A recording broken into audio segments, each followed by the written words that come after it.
आज से 35 साल पहले की बात है। एक व्यक्ति अहमदाबाद आश्रम में रहने के लिए आया था। वह पैंट शर्ट पहनता था।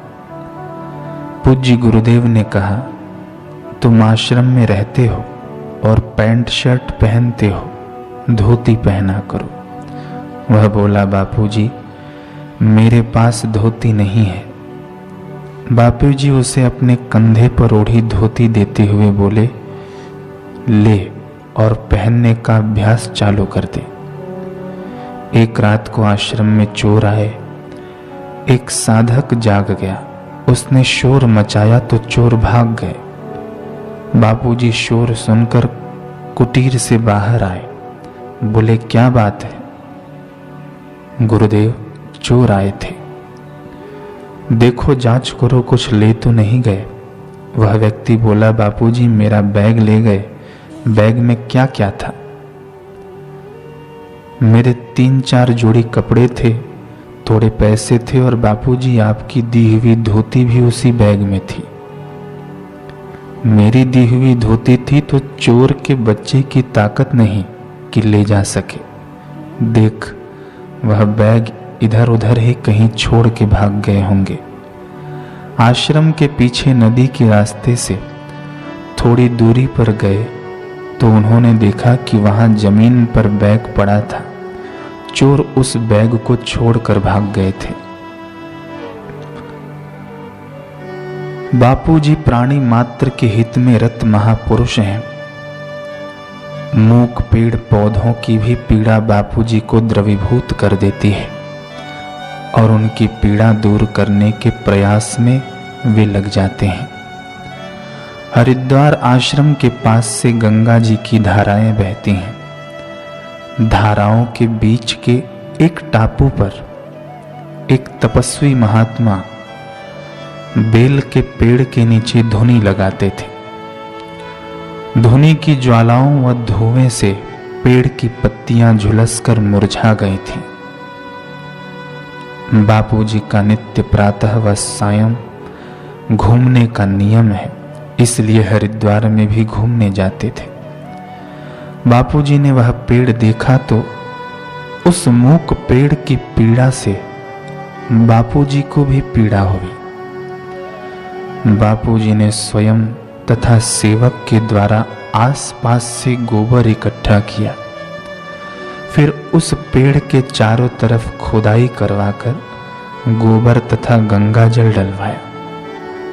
कुछ दिनों के बाद पूज्य श्री ब्रह्मपुरी ऋषिकेश पधारे तो उस साधु के परिचित साधक से बोले कि उस साधु से कहना कि बेल के पेड़ के नीचे धुनी लगाते हो तो उस पेड़ को पीड़ा होती है। उस पेड़ के पत्ते उन्हें दिखाकर बताना कि पत्ते मुरझा गए हैं। बेचारे मूक पेड़ को तकलीफ सहनी पड़ रही है। और कुछ समय बाद ऐसा हुआ कि वे साधु उस स्थान से दूसरी जगह चले गए। एक बार पूज्य बापूजी ने सेवक से कहा, आज उपटन से नहाएंगे। बहुत दिन हो गए उपटन से नहाए हुए। कुटिया में जो उपटन था उसमें घुन पड़ गए थे। बापूजी को सेवक ने बताया कि उपटन में घुन पड़ गए हैं। लाओ दिखाओ कितने घुन हैं। देखा तो ढेर सारे थे। बापूजी बोले, इसको फेंकना नहीं, इसको ऐसे का ऐसे रख दो, इनको खाने पीने दो, जीने दो।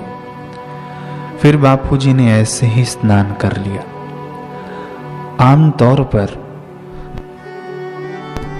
किसी चीज में कीड़े आदि पड़ जाते हैं तो लोग उसे तत्काल फेंक देते हैं, परंतु उससे कितने ही जीव जंतुओं का जीवन पोषित हो सकता है।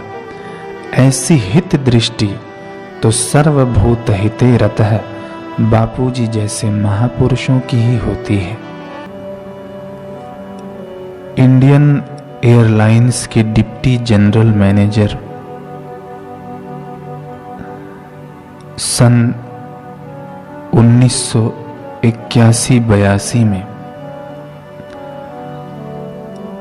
अपने मामा के आग्रह पर जब पहली बार अपनी पत्नी सहित पूज्य बापूजी के दर्शन करने हेतु अहमदाबाद आश्रम पहुंचे तो उनके साथ एक अविस्मरणीय घटना घटी। उस घटना का वर्णन करते हुए वे बताते हैं कि पहले दिन जब हम आश्रम पहुंचे तो हमने देखा कि एक काली दाढ़ी वाले तेजस्वी व्यक्ति कच्छा पहन के बगीचे में काम कर रहे हैं। हमने उनसे कहा हमें बापूजी के दर्शन करने हैं, तो उन्होंने लंबी सफेद दाढ़ी वाले एक बुजुर्ग काका की ओर इशारा करके कहा कि वे बापूजी हैं। हम उनके पास गए और उन्हें प्रणाम करके जैसे ही बापूजी संबोधित करके कुछ कहने लगे तो वे तुरंत बोले कि मैं बापूजी नहीं हूं, मैं तो आश्रम में सेवा करने वाला साधक शिवलाल हूं। जिनसे पहले आपने बात की वे ही पूज्य बापूजी थे। हम तो हैरान रह गए कि ऐसे प्रसिद्ध ब्रह्मज्ञानी संत और उनकी कैसी सरलता, विनोद मात्र व्यवहार, असंख्य लोगों के हृदय में पूजनीय स्थान प्राप्त होने पर भी वह उपाधि, प्रसिद्धि उनकी सरलता, सहजता, प्रसन्नता एवं मुस्कुराहट को छीन नहीं पाती, दबा नहीं पाती। संत श्री को खुद बगीचे में काम करते हुए देखकर मेरा हृदय तो भाव से भर गया। मैं बापूजी की तरफ घूमा, तब तक बापूजी अपनी मोक्ष कुटीर में चले गए थे। बाद में जब पूज्य बापूजी आए और हमने उनके दर्शन सत्संग का लाभ लिया तो हम कृतार्थ हो गए। हमने उनसे मंत्र दीक्षा भी ले ली। पूज्य बापूजी ने हमें संयम, सदाचार, सेवा और भगवत भक्ति का मार्ग दिखाया। साधक जब इहलोक और परलोक में चिरंतर सुख देने वाले गुरु भक्ति योग का आश्रय लेता है तभी उसका सच्चा जीवन शुरू होता है।